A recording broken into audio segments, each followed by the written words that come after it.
بعض الناس إذا نزل المطر وسالت الأودية يخرجون إلى البراري ويحصل منهم مفاسد ويحصل منهم لهو ولعب، وهذا أمر لا يليق.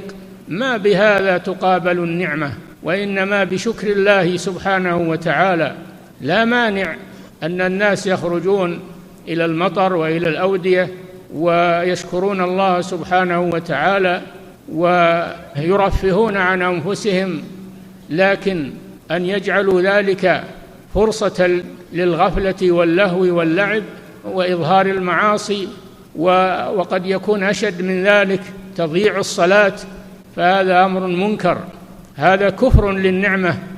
وإذ تأذن ربكم لئن شكرتم لأزيدنكم ولئن كفرتم إن عذابي لشديد.